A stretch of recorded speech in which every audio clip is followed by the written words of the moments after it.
ஆண்டவரும் இரட்சகருமாய் இயேசு கிறிஸ்துவின் நாமத்தில் உங்களை எல்லாருக்கும் என் வாழ்த்துக்களை தெரிவித்துக் கொள்கிறேன்.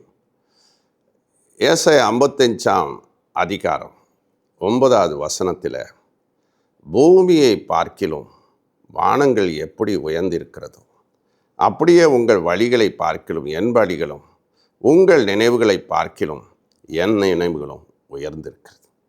ஒரு பெரிய திட்டத்தை வச்சுக்க, இந்த மாதத்தின் வாக்குத்தத்தமே இதிலும் பெரிதானவைகளை நீ காண்பாய். ஆண்டவர் நமக்கு வச்சிருக்கிற திட்டம் பெரிய திட்டம். யாரையுமே அவர் சாதாரணமாய் உருவாக்கவில்லை. என் வாழ்க்கையை நான் திரும்பி பார்க்கும் பொழுது நினைத்து கூட பார்த்தது கிடையாது. ஒரு சாதாரணமாக அது எதுவுமே நான் தெரிந்து கொள்ளாமல் வாழ்ந்து வந்தேன். ஆனால் ஆண்டவர் எனக்கு கொடுத்த திட்டம் பெரிய திட்டம், ஊழியத்தின் திட்டங்கள், பெரிய காரியங்களை செய்யும்படி அவர் என்னை அழைத்திருக்கிறார். எல்லாரையும் அப்படித்தான், ஒவ்வொருத்தருக்கும் ஒரு திட்டம் வச்சிருக்கிறாரு. பிஸ்னஸில் திட்டம் வச்சிருக்கிறாரு, வீடுகளில் திட்டம் வச்சிருக்கிறாரு, பிள்ளைகள் வாழ்க்கையிலும் பெரிய திட்டங்கள் வச்சிருக்காரு. உன் வழிகள் என் வழிகள் அல்ல, உன் நினைவுகளும் என் நினைவுகள் அல்ல, பெரிய காரியங்களை வச்சிருக்கிறார். அவர் சொல்கிறாரு, பூமியை பார்க்கிலும் வானம் உயர்ந்திருக்கு, அப்படியே உங்கள் வழிகளை பார்க்கிலும் என் வழிகள் உயர்ந்திருக்கு, உங்கள் நினைவுகளை பார்க்கிலும் என் நினைவுகளும் உயர்ந்திருக்கு. பூமினா உலகம், ஆனால் வானங்கிறது பரலோகம். ஆண்டவர் பரலோகத்தில் இருக்கிறவர். பூமிக்குரிய இருக்கிற நமக்கு அவர் என்ன பண்ணுகிறார்? நமக்கு ஒரு பெரிய உயர்வுகளை வைத்திருக்கிறார், உயர்ந்த திட்டங்களை வச்சிருக்கிறார், பெரிய திட்டங்களை வச்சிருக்கிறார். அதை நம்ம அறிஞ்சு கொள்ள வேண்டும். அதனால்தான் சொல்லுகிறார் ஏசாயா 49 அதிகாரம் 16வது வசனத்தில், உள்ளங்கையில் உன்னை நான் வரைஞ்சி வச்சிருக்கிறேன்,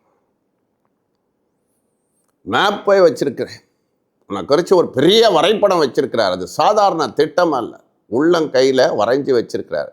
ஆனால் இங்கிலீஷ் டிரான்ஸ்லேஷனில் சொல்லப்போது அது பதித்து வைக்கப்பட்டது. You are in the palm hand. வரைஞ்சி வச்சிருக்கிறார். ஒரு சில டிரான்ஸ்லேஷன் சொல்லுது, இங்கிலீஷ் டிரான்ஸ்லேஷனில் அதை செதுக்கி வச்சிருக்கிறார்.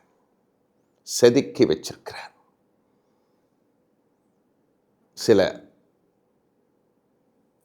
பைபிள் நான் படிக்கும் பொழுது இதில் முக்கியமாக சொல்லப்பட்டது, நம்மளை செதுக்கி வச்சிருக்கிறார்,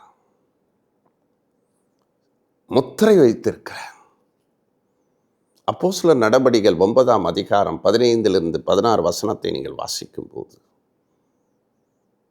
நீ அவன் போய் ராஜாக்களுக்கும் இஸ்ரவேல் புத்திரருக்கும் என்னுடைய நாமத்தை அறிவதற்காக நான் தெரிந்து கொண்ட பாத்திரமாக இருக்கிறேன்.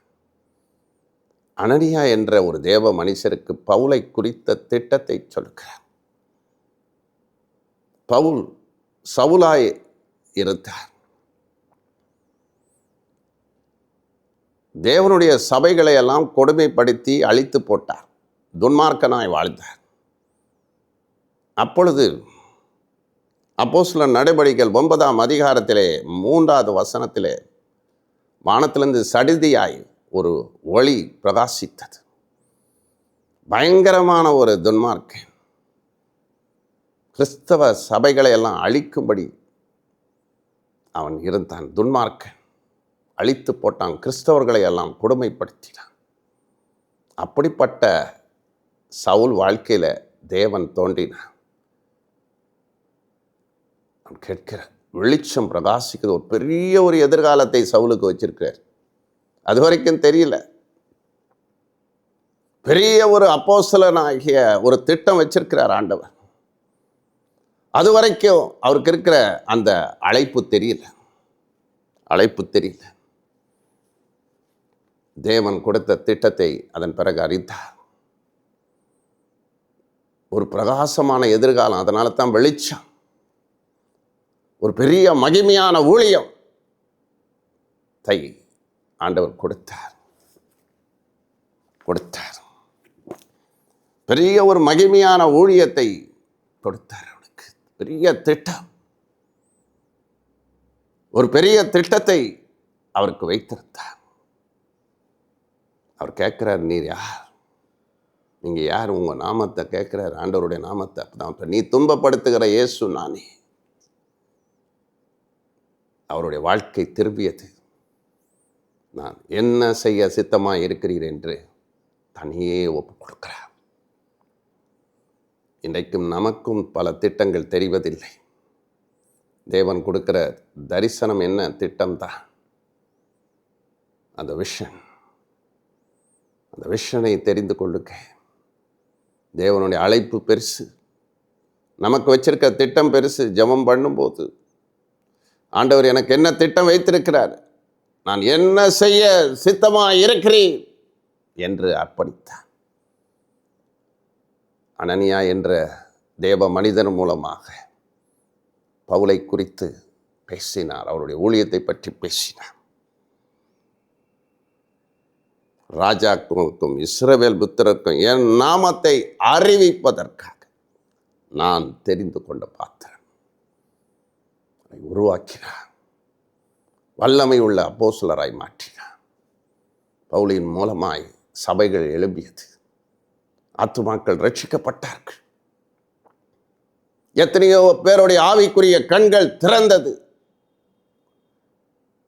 பாடுபட்டார், கிறிஸ்துவுக்காய் பாடுபட்டார். பெரிய திட்டத்தை வைத்திருந்தார். இன்றைக்கு உங்கள் வாழ்க்கையிலும் திட்டங்கள். உங்கள் திட்டம்லாம் ஒன்றும் இல்லை, உங்கள் சுய திட்டம்லாம் ஒன்றும் கிடையாது. தேவனுடைய திட்டம் பெருசு, தேவனுடைய அழைப்பு பெருசு, தேவன் கொடுத்திருக்கிற தரிசனம் பெரியது. பவுலை போல தாழ்த்தி ஒப்பு கொடுக்க, என்ன செய்ய சித்தமாயிருக்கு, நீர் செய்யும்பா, நாங்கள் கீழ்ப்படுகிறோம் என்று சொல்லி ஒப்படைக்கும் போது கண்டிப்பாக உங்களுக்கு வச்ச திட்டத்தை எல்லாம் நிறைவேற்றுவா. சொன்னேன், நிறைவேற்றுவேன், திட்டம் பண்ணினேன், செஞ்சு முடிப்பா.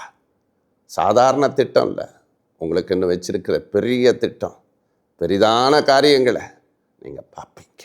God bless you.